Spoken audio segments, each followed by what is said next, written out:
Please note, The Phantom Lover was published in 1921 and may contain period-typical racism, sexism, or other disquieting content. Hi, I'm Morgan, and today I will be reading Chapter 3 of The Phantom Lover by Ruby M. Ayres. Chapter 3. In spite of the events of the night, Mickey Mello slept soundly. It was 9:30 when he woke, to find his man-driver moving noiselessly about the room. When he saw that Mickey was awake, he approached the bed. "Good morning, sir, and a Happy New Year." Driver had an expressionless voice. He announced tea or tragedy in exactly the same tone. "Eh?" said Mickey vacantly. The words opened the door of memory, and he sat up with a start. It was New Year's Day, and last night... Ye gods! What had not happened last night? Mickey tingled to the tips of his fingers as he remembered the letter he had written and posted. He had expected to feel rotten about it in the light of day. It was an agreeable surprise to find that he did not feel anything of the kind. When he went in to breakfast, there was a pile of letters waiting for him. He looked them through carelessly. There was one from Mary Delland, which he opened with a vague feeling of nervousness. Mary was a nice little girl. He really was quite fond of her, and yet surely the days of miracles had not yet passed away, seeing that in a few short hours his feeling for her had changed from something warmer to more brotherly affection.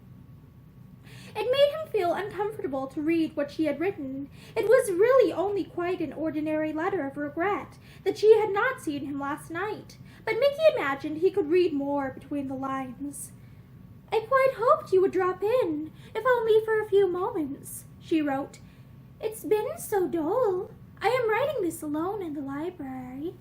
Mickey knew that library well. He and she had spent a good deal of time there together, talking sweet nothings. He wondered if he would have been an engaged man by this time, if that relative of the Dellands had not so conveniently died, and if Esther had not chosen this particular street in which to weep. He screwed the letter up and tossed it into the fire. He would answer it sometime, or call. There was no immediate hurry. When he had finished his breakfast, he went to his locked desk and took out Ashton's letter.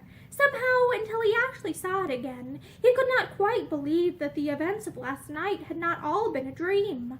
But the letter was real enough, at all events, with its callous beginning to "Dear Lolly." The morning seemed to drag.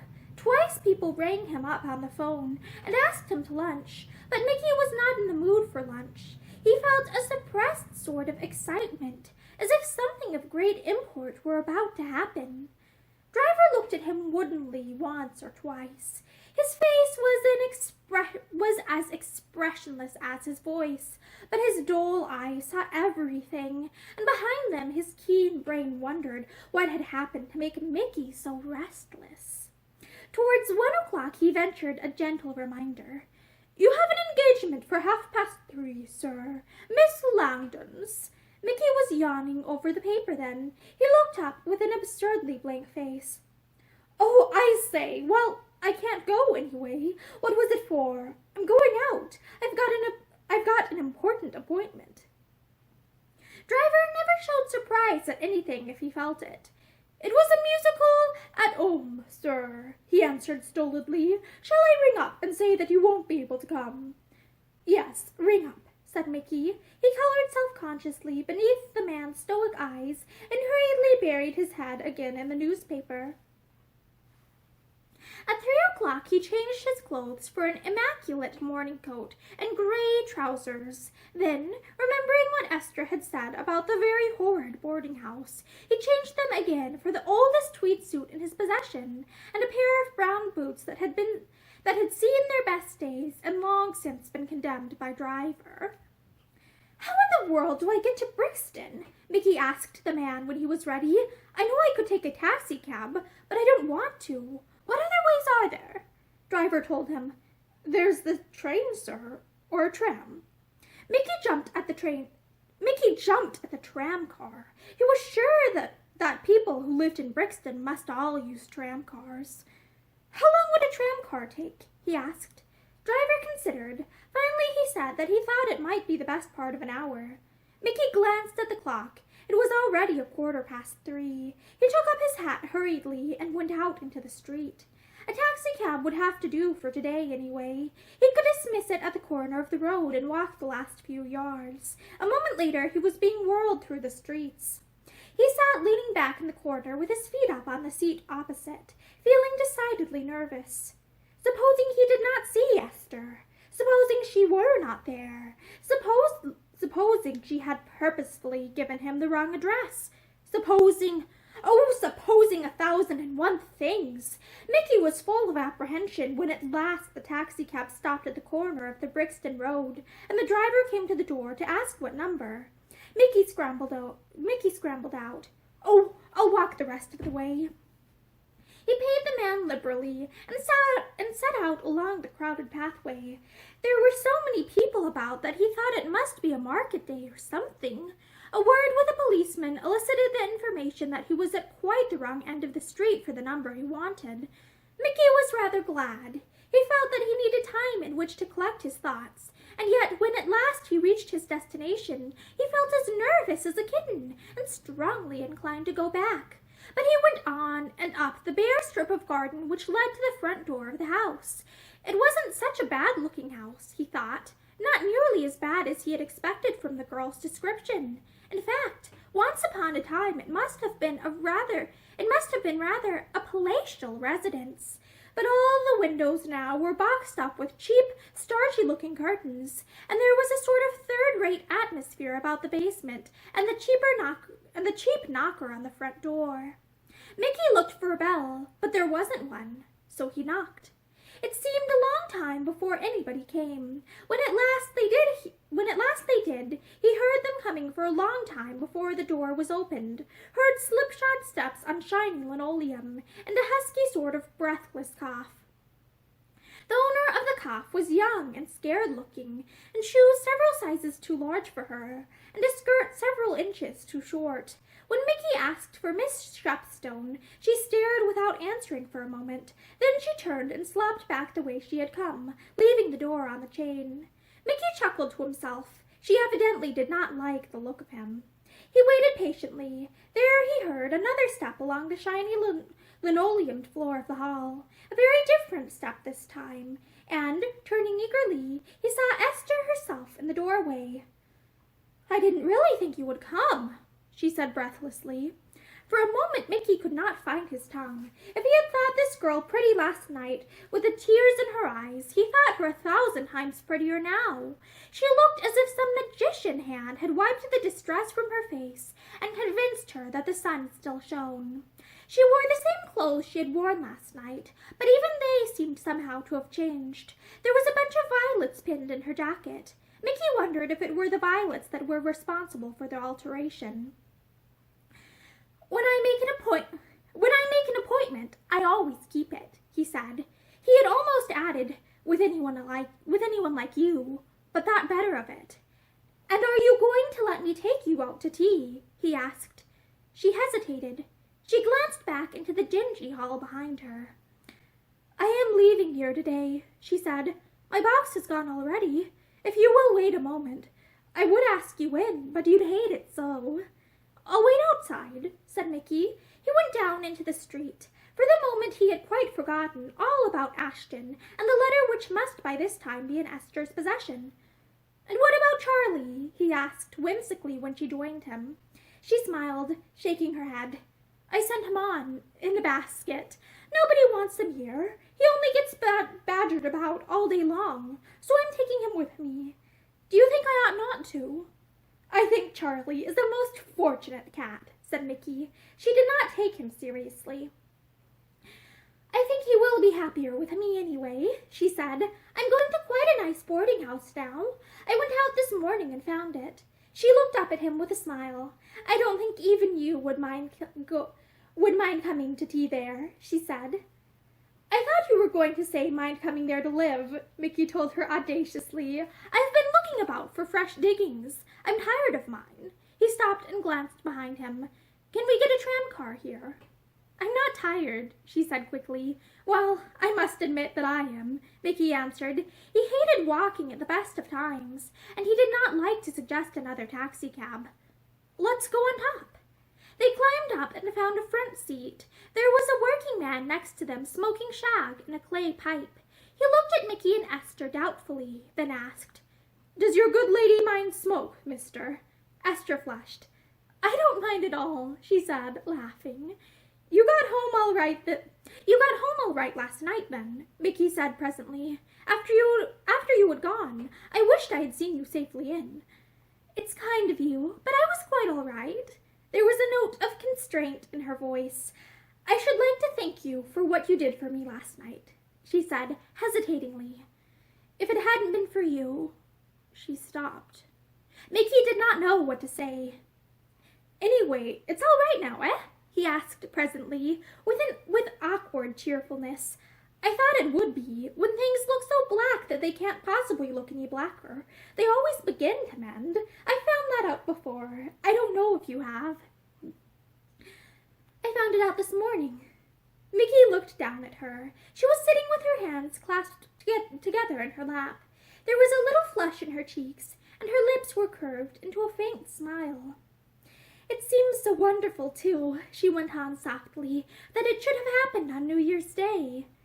Fares, all fares, please, said the conductor beside them. Mickey dived into a pocket and found a shilling. 2, please, he said. He had paid for and shared taxicabs with Marie Dellen times without number, but it had never given him quite the same pleasurable little thrill as he experienced at this moment. There was something so pleasantly familiar about this tramcar ride, the fact of sharing the same uncomfortable seat with Esther Shepstone. Penny ones? The conductor asked. Mickey looked at the girl. Where shall we get off? He asked. Penny ones will do, she said. Mickey took the tickets and pocketed his change. I don't know if there are any decent tea shops round here, he said dubiously, if you would rather go up to the West End. But finally they found a confectioner's quite close to where the penny fair ended. Mickey looked round critically. Is this all right? He asked. I've never been here before. I have often, she said. She was drawing off her gloves. Mickey glanced hurriedly at her hands. She was wearing a ring. Hardly knowing that he did so, he leaned across and touched it. Is that an engagement ring? He asked. His voice sounded a little breathless. She looked up at him, drawing her hand away. Why do you ask me? He drew back. He shrugged his shoulders. I beg your pardon. I suppose I have no right to ask. He ordered tea. He talked rather forced platitudes for the rest of the time. He was just going to call for the bill, when Esther Shepstone said suddenly, Mr. Mellows, I should like to tell you something. Yes, Mickey did not look at her. Somehow he could not trust himself. I don't in the least know why I want to tell you, she said again nervously, but you've been so kind to me. Yes, said Mickey gently as she paused. Yes, what is it? She was twisting her teaspoon, and she kept her eyes lowered. Last night, when I met you, I was very unhappy. There didn't seem anything to live for in the world. I don't know if you've ever felt like that, or if you have ever cared for anyone. Really cared, I mean. But if you have... She stopped again. I think I understand, Mickey said with an effort. You mean that there's someone, some man. She raised her gray eyes to his face. Yes, that's what I mean. Some man you care for very much, Mickey went on slowly. Perhaps someone you have quarreled with, who hadn't been quite as kind as he might have been.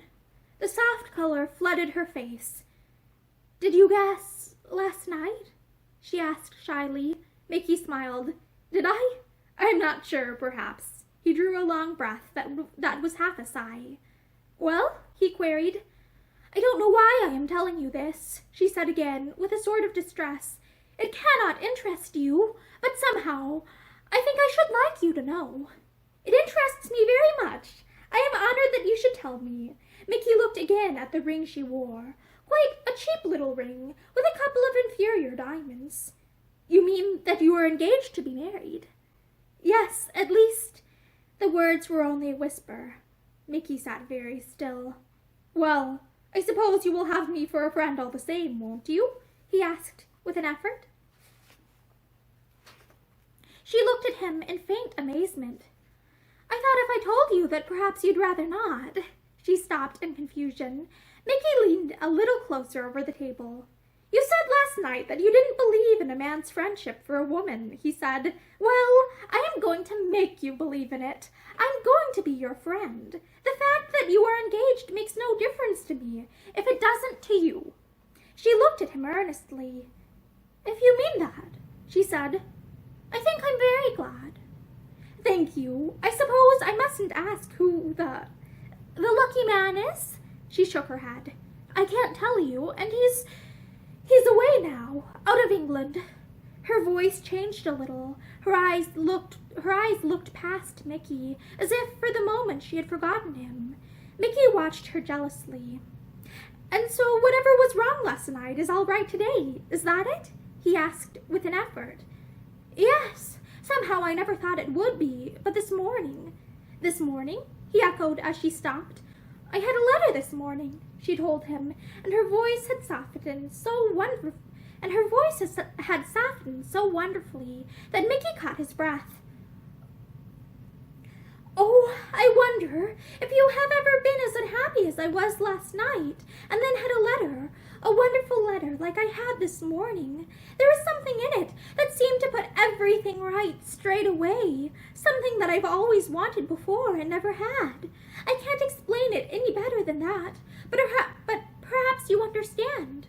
I'm just telling you because I feel so happy. I must tell somebody, and because I didn't want you to misjudge him as I did yesterday. I thought he didn't really care, and I wanted to die, but today, when his letter came..." She broke off into a little happy laugh.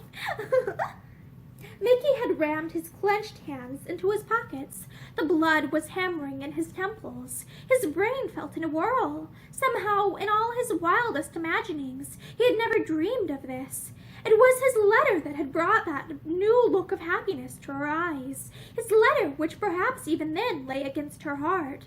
The first love letter he had ever written to any woman, and she believed it to have been written by Raymond Ashton.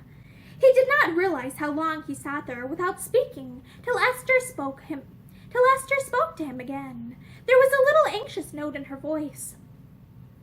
"I'm afraid I've bored you horribly with all this. I know it's no interest to you, but I felt that I must tell somebody."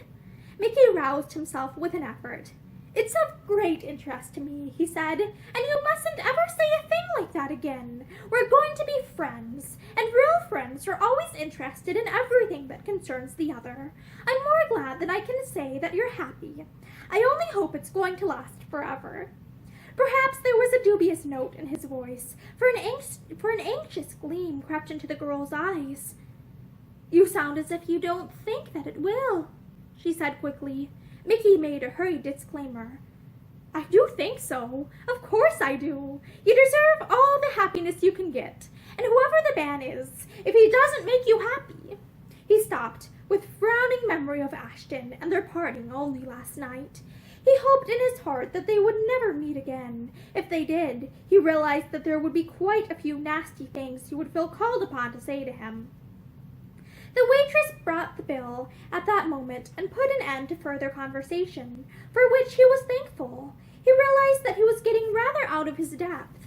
He breathed more freely when they were safely out in the street. "And where's the new boarding house?" he asked presently. He wanted to change the subject. Every moment he was afraid that he would say something to give himself away. He supposed he had behaved like an impetuous fool. He ought never to have posted that letter, ought never to have opened Ashton's, and yet, if he had not done so, he looked down at the girl beside him, and wondered grimly how she would have felt if he had allowed that callous farewell to reach her. "It's quite close to where we are now," she told him. "It's rather more expensive than the last one, but it's well worth the extra money, and..." She glanced up at him smilingly. "I'm better off today than I was yesterday," she explained, "and when I go back to work again..." "Are you going back then?" he asked quickly. "Of course I am. I must do something, and they will take me back at Eldred's, I know." Aldred's, Mickey frowned. That's the petticoat shop, isn't it? She laughed. Yes. How did you know? He shrugged his shoulders. I've seen the place lots of times. A girl I know's buys all her. He stopped. Do you want to go back there? He asked. Not particularly, but it's easier than looking for a fresh place, and I know they will take me. I'm in the workroom, and it's not really such a hard life. Mickey did some rapid thinking. It was surprising how easily his brain had taken to hard work during the last 24 hours. Why don't you get a job as a companion to a nice old lady or somebody? He suggested vaguely. She laughed again. It doesn't sound a bit attractive, she said frankly. I think you need an awful lot of patience. It's very kind of you to be interested, but I think I shall go back to Eldred's, for a time at least. Mickey did not like the idea at all, but he let the subject drop. Are you going back to the Brixton Road? He asked after a moment. Oh, no. I paid them before I left this afternoon, so I shall go straight to the new place. I should like to walk there with you, if I may, said Mickey. Of course you may. And when shall I see you again? He asked. You're not going to vanish for days, are you? I've got no end of time to kill, But I haven't, she reminded him. At least, I shan't have when I start work.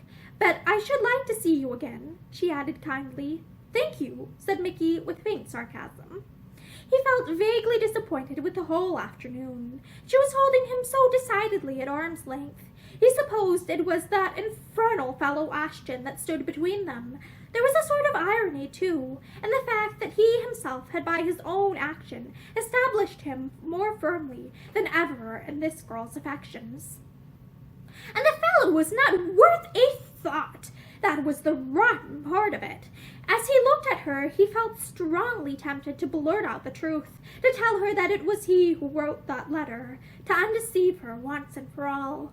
But the thing was manifestly impossible. She would probably think it an abominable thing to have opened Ashton's letter. She would probably be furious if he let her know that the money she had received had come from him. Whichever way he turned, he seemed to be in a corner. They had reached the new boarding house now, and Mickey was relieved to see that it was a decided improvement on the one in the Brixton Road. The windows were not boxed up, and the steps and the bell were clean. It was on the sunny side of the road, too, and had an air of cheerfulness about it. It's much better than the other one, isn't it? Esther asked. Street's better, he assured her. I shouldn't mind living here myself. He waited, but she made no comment, and he felt rather snubbed. There was a little silence. Don't you like the place where you are living now? She asked after a moment. Don't they make you comfortable there? Oh, it's comfortable enough, said Mickey. He wondered if he looked as guilty as he felt. But I don't believe in sticking on anywhere too long. A change is good for everyone. I shall be shifting out some day soon, I expect. There was a little silence. I shall see you again soon, he said, and if there is anything I can do for you. Thank you, but there isn't. She spoke quite kindly, but Mickey had the uncomfortable sort of feeling that her thoughts were elsewhere. He waited a moment, then held out his hand. Well, goodbye. Goodbye, and thank you for my tea. She nodded and smiled, and turned away from him. There was nothing else for Mickey to do but to go. He raised his hat and walked off disconsolately. And that is the end of Chapter 3 of The Phantom Lover by Ruby M. Ayres. Thank you for listening to this chapter with me.